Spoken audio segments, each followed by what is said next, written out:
Students, आज है आपका चैप्टर कारक केस।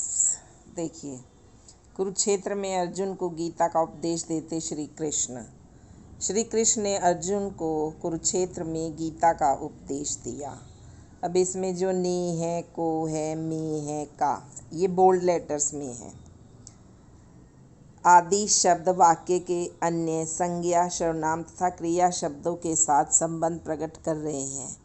इनके प्रयोग से वाक्य का स्पष्ट हो जाता है। इन शब्दों को कारक चिन्ह या परसग्र कहते हैं। कारक को निम्नलिखित रूप में परिभाषित किया जा सकता है। देखो, इनके प्रयोग से ही वाक्य अपना अर्थ दे सका। तो ये वाक्य में जो सर्वनाम, संज्ञा, सर्वनाम, क्रिया शब्दों को एक दूसरे के साथ जोड़ते हैं। संज्ञा या सर्वनाम के जिस रूप से उसका संबंध वाक्य के अन्य शब्दों से होने का बोध हो, उसे कारक कहते हैं।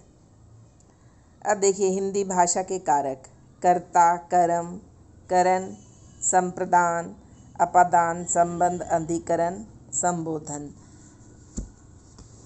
देखो, कर्ता ने कर्म को करण से या के द्वारा, संप्रदान को के लिए, अपादान से अलग होने के अर्थ में, संबंध का के की, अधिकरण में, पर संबोधन है अरे, है ना, ये सब। अब इसमें उदाहरण भी दिए गए हैं, लेकिन हम जब इसको अलग अलग करेंगे तो फिर उसका कोई फ़ायदा नहीं है। कर्ता कारक यानी सब्जेक्टिव केस: क्रिया करने वाले को कर्ता कहते हैं। संज्ञा सर्वनाम के जिस रूप से क्रिया करने वाले का बोध हो, उसे कर्ता कारक कहते हैं। कर्ता का चिन्ह क्या है? ने। कर्ता ने, है ना। मोहित ने पुस्तक पढ़ी, सीता ने गीत गाया। ने परसग्र केवल भूतकाल की सकर्मक क्रियाओं के साथ ही लगता है। ये दोनों सेंटेंस भूतकाल के हैं, पास्ट टेंस के, और इसमें भी क्या है, जो सकर्मक होगी उनके साथ आता है। लेकिन वर्तमान काल, भविष्यत काल तथा अकर्मक क्रियाओं के साथ ने चिन्ह का प्रयोग नहीं होता, वो अंडरस्टूड होते हैं। जैसे राम बाजार जाता है, ये वर्तमान काल है। या मोहित फल खाएगा, भविष्यत काल है। सरिता सो रही है, अकर्मक क्रिया। तो इनमें ने नहीं है, लेकिन ये है कर्ता कारक के ही। तो कर्ता कारक का प्रयोग केवल भूतकाल की क्रियाओं में, वो भी जो सकर्मक होती हैं, उनमें होता है, और चीज़ों में ये साइलेंट रहता है। अब कर्ता कारक की पहचान। कर्ता कारक की पहचान क्रिया में कौन, किसने, किससे आदि शब्दों से प्रश्न पूछकर प्राप्त होने वाले उत्तर के शब्दों से की जा सकती है। जैसे बकरी घास चर रही है, लड़के गेंद खेल रहे हैं, धरती घूम रही है। कौन घास चर रही है? बकरी। कौन गेंद खेल रहा है? लड़के। कौन घूम रही है? धरती। किसने कविता सुनाई? राघव। अतः बकरी, लड़के, धरती तथा राघव सभी कर्ता कारक हैं।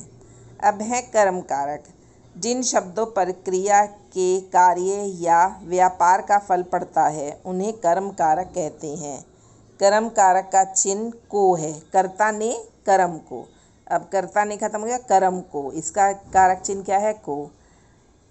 कृष्ण ने कंस को मारा, को मारा।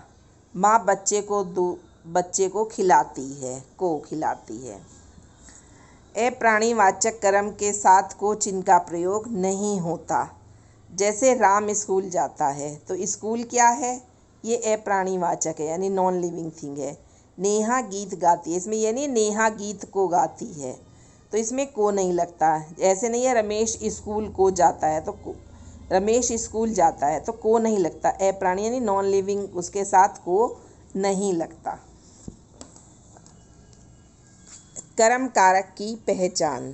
कर्म कारक की पहचान क्रिया में क्या, किसे, कहाँ आदि शब्दों से प्रश्न पूछकर प्राप्त होने वाले उत्तर से की जा सकती है। छात्रा स्कूल गई, बच्चे ने दूध पिया। छात्रा कहाँ गई? स्कूल। बच्चे ने क्या पिया? दूध। अतः स्कूल और दूध कर्म कारक हैं। अब है करण कारक। करण कारक इंस्ट्रूमेंटल केस। करण कारक यानी किस इंस्ट्रूमेंट से क्रिया हो रही है। कर्ता जिस साधन या माध्यम से कोई कार्य करता है, उसे करण कारक कहते हैं। करण कारक के चिन्ह से, के द्वारा, के साथ आदि से होता है। वह रेलगाड़ी से लखनऊ गया। किससे गया? रेलगाड़ी से। महेश अपने पिताजी के साथ रहता है। किसके साथ रहता है? पिताजी के साथ। माँ ने चाकू से फल काटे। किससे फल काटे? चाकू से। तो किसके कारण क्रिया हो रही है। जैसे मैं पेन से लिखता हूँ, किससे लिखता हूँ, पेन से लिखता हूँ, तो ये करण कारक है, इंस्ट्रूमेंटल केस है। करण कारक की पहचान, करण कारक की पहचान क्रिया में किससे किस चीज़ आदि शब्दों को लगाकर प्रश्न करने से प्राप्त होती है। जैसे किसान ने हल से खेत जोता, किसान ने किससे खेत जोता, हल से। श्रीदेवी ने चाकू से फल काटा, किससे फल काटा, चाकू से। तो ये इसकी पहचान है।